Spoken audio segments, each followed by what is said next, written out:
Hi, hello, வணக்கம் and welcome to 70mm channel. So இன்னைக்கு இந்த வீடியோவில் பார்க்க போகிற இன்ட்ரெஸ்டிங்கான ஒரு காசிப் என்ன அப்படின்னு பார்த்தீங்கன்னா, 45 வயது கல்யாணமான நடிகர் கூட கசமுசாவில் ஈடுபட்ட 32 வயது குடும்ப குத்து விளக்கு நடிகை. ஸோ இந்த நடிகை வந்து குணச்சித்திர வேடங்கள், கதைக்கு முக்கியத்துவம் கொடுக்கக்கூடிய கதையம்சம் கொண்ட படங்களை மட்டும்தான் வந்து தேர்ந்தெடுத்து நடிச்சிட்டு வந்தாங்க. மலையாளத்தைச் சேர்ந்த இந்த நடிகை நடிக்கக்கூடிய படங்கள், இந்த நடிகை இருந்தாலே வந்து அந்த படம் ஓரளவுக்கு டீசெண்டான நல்ல படமாக இருக்கும், இல்லைனா சூப்பர் டூப்பர் ஹிட் அடிச்ச படமாக இருக்கும் அப்படின்ற ஒரு நல்ல பேர் கொண்ட ஒரு நடிகை. ஸோ அந்த நடிகர் 45 வயசு நடிகர் சொன்னால, ஸோ அவர் வந்து ஒரு பிளே பாய்.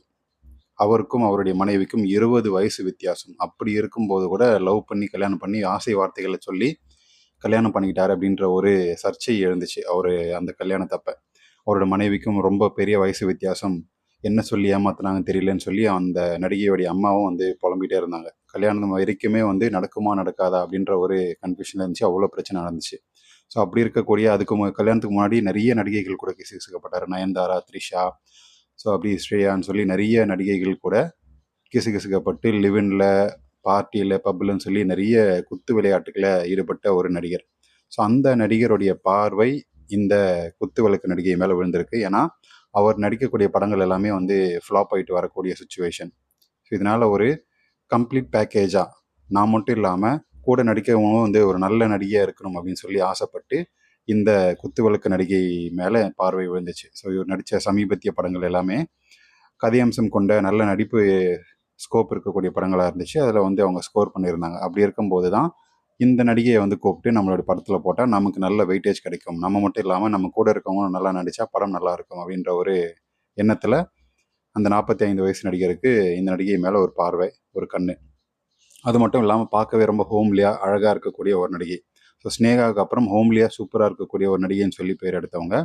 என்னதான் மலையாளத்தை சேர்ந்த நடிகையாக இருந்தாலும் தமிழ்லையும் தெலுங்குலேயும் வந்து அப்பப்போ ஒரு சில ஹிட் படங்கள் கொடுத்துட்ருக்குறாங்க. வருஷத்துக்கே வந்து 4-5 படங்கள் அதுவே நடித்தாலே பெரிய விஷயம். அந்த அளவுக்கு சூஸ் பண்ணி நடிக்கக்கூடிய ஒரு நடிகை.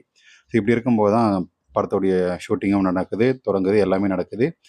அவுட்டோர் ஷூட்டிங் அப்போது நம்ம ஆள் பூந்து விளையாடி இருக்காப்புல. ஸோ அது வரைக்குமே வந்து க்ளோஸாக ஃப்ரெண்டு மாதிரி பழகி, அவர் சுற்றி இருக்கும்போது வந்து அவர் கூட வச்சுட்டு இருக்கும்போது நல்ல கலகலப்பாக காமெடி பண்ணுற மாதிரி பேசி, தன்னை சுற்றி இருக்கும்போது என்வாயர்மெண்ட் வந்து ஹாப்பியாக வச்சுருக்கக்கூடிய ஒரு, அதான் அந்த பேச்சு திறமையால் பேச்சை போட்டு பண்ணுற ஒரு ஆள். ஸோ அந்த மாதிரி தான் வந்து அந்த பேச்சால் நடிகையை வந்து கவுந்துட்டாங்க அப்படின்னு சொல்லி பேசப்பட்டு இருக்குது. ஷூட்டிங் ஸ்பாட்டில் ஒரே அரட்டை, எல்லாருமே வந்து அரட்டை. அப்புறம் வந்து வெளியே உட்காந்து ஒன்றா அரட்ட ஆரம்பித்தாங்க. அதுக்கப்புறம் கேரவனில் போய் ஒன்றா வந்து பேசி சிரிக்க ஆரம்பித்தாங்க. ஸோ அதுக்கப்புறம் கேரவனில் போனவங்க வெகு நேரம் வெளியே வரல அப்படின்ற ஒரு நியூஸ் வந்து வெளியே வந்துச்சு, கசிஞ்சிச்சு. ஸோ அதுக்கப்புறம் அவுட்டோர் ஷூட்டிங் போகும்போதெல்லாம் வந்து ஒரே அறையில் 2 பேரும் வந்து நள்ளிரவில் வந்து அறை மாறிக்கிறாங்க. ஸோ இதர் நடிகை மாறுவார், இல்லைன்னா நடிகர் மாறுவார், அந்த மாதிரி அறை மாறிக்கிறாங்க. கூட இருக்கக்கூடிய யூனிட்டில் இருக்கவங்களாம் பார்த்து, ச்சே இந்த நடிகை இந்த மாதிரியா பண்ணிட்டான்ப்பா அப்படின்னு சொல்லி உருவத்தை தூக்கி பேச ஆரம்பிச்சிருக்கிறாங்க. ஸோ இந்த ஆளுக்கு எங்கேயோ மச்சம் இருக்குது, கல்யாணமாகி குழந்தை இருக்குது, இருந்தாலுமே வந்து நடிகைகளை வச்சு செஞ்சுட்டே இருக்காப்புலையே அப்படின்னு சொல்லி அந்த நடிகர் மேலேயும் வந்து கண்ணு விழுந்திருக்குது. ஸோ அதிகமாக படத்தில் தொப்புளும் காட்டல, கவர்ச்சியும் காட்டல, ஆனால் எப்படி தான் பேசி மயக்கிட்டானே தெரிலப்பா அப்படின்னு சொல்லி அந்த நடிகர் மேலே பொறாமப்படுறாங்க. எந்த மசாலோட சைஸில் பெரிய மச்சம் இருக்குப்பா அந்த ஆளுக்குன்னு சொல்லி பேச ஆரம்பிச்சிருக்கிறாங்க. படம் முழுக்க இவங்களுடைய குத்து விளையாட்டுகள் ரொம்ப சிறப்பாக நடந்து முடிஞ்சிருக்கு. மனைவிக்கு இதெல்லாம் தெரியுமா அப்படின்றது தான் வந்து பெரிய கொஷின் மார்க்காக இருக்குது. ஸோ ஆரம்பத்துலேயும் வந்து மனைவி ரொம்ப கண்டிச்சாங்க. இதுக்கப்புறம் வந்து இந்த மாதிரி வேறு பொண்ணுக்கிட்ட போனீங்கன்னா டைவர்ஸ் பண்ணிட்டு போயிட்டே இருப்பேன் அப்படின்னு சொல்லிற மாதிரிலாம் மிரட்டி வச்சாங்க. கொஞ்சம் வருஷம் வந்து அமைதியாக இருந்தாப்புல. ஸோ அதுக்கப்புறம் நடிகையை வந்து சும்மா வீட்டில் உட்கார வச்சா தானே இந்த மாதிரிலாம் பிரச்சனை வருது. அதாவது அவங்களுடைய மனைவியும் வந்து ஒரு நடிகை தான். பெருசாக பட வாய்ப்புகள் கல்யாணத்துக்கு அப்புறம் அப்படியே ஒதுங்கிட்டாங்க, குழந்தை பிறந்ததுக்கப்புறம். ஸோ இதனால் சும்மா இருக்கிறதால தான் என்ன நோண்டிகிட்டே இருக்கிறாங்க, நான் எங்கே போகிறேன், என்ன பண்ணுறேன்றதெல்லாம் யோசிச்சுட்டு இருக்காங்க. ஸோ நடிகையும் வந்து நீயும் படத்தில் போய் நடிகைன்னு சொல்லி பிஸியாக வச்சுக்கிட்டா நம்ம வாழ்க்கை நம்ம ஜாலியாக இருக்கலாம்ல அப்படின்னு சொல்லி ஒரு கணக்கு போட்டிருக்காரு அந்த ஆக்டர்.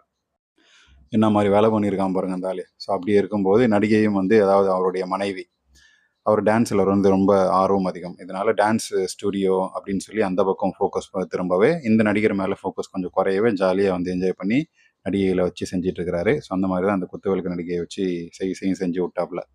ஸோ அவரோட மனைவியோட பிரச்சனையும் இல்லை, நம்ம இஷ்டத்துக்கு இனிமேல் பேச்சுலர் மாதிரி பூந்து விளையாடலாம்னு சொல்லி விளையாடிட்டு இருக்கிறாரு. ஸோ யார் அந்த நடிகை கெஸ் பண்ணியிருப்பீங்களா இது வரைக்கும்? பேசினதை வச்சு நடிகை யார், அந்த நடிகர் யாருன்றது வரைக்கும் கண்டுபிடிச்சிருப்பீங்க. ஸோ கண்டுபிடிச்சா கமெண்ட் செக்ஷனில் சொல்லுங்கள். தெரியாதவங்களுக்கு வீடியோ பிடிக்கும், கண்டிப்பாக என்டர்டெயின்மெண்ட்டாக இருக்கும்னு நினைக்கிறேன். அப்படி நீங்களும் நினச்சிங்கன்னா லைக் பண்ணுங்கள், ஷேர் பண்ணுங்கள், சப்ஸ்கிரைப் பண்ணுங்கள். டிஸ்கிரிப்ஷனில் கொடுத்துருக்கூடிய இன்ஸ்டாகிராம் பேஜுக்கு மறக்காமல் கிளிக் பண்ணி ஜாயின் பண்ணுங்கள். அதில் ரம்யா ஆண்டி ஒரு ஃபேண்டசி ஸ்டோரிஸ், ரம்யா கிருஷ்ணனோட ஃபேண்டசி ஸ்டோரிஸ் போஸ்ட் பண்ணிகிட்ருக்கேன். மறக்காமல் சப்ஸ்கிரைப் பண்ணி பார்த்து என்ஜாய் பண்ணுங்கள்.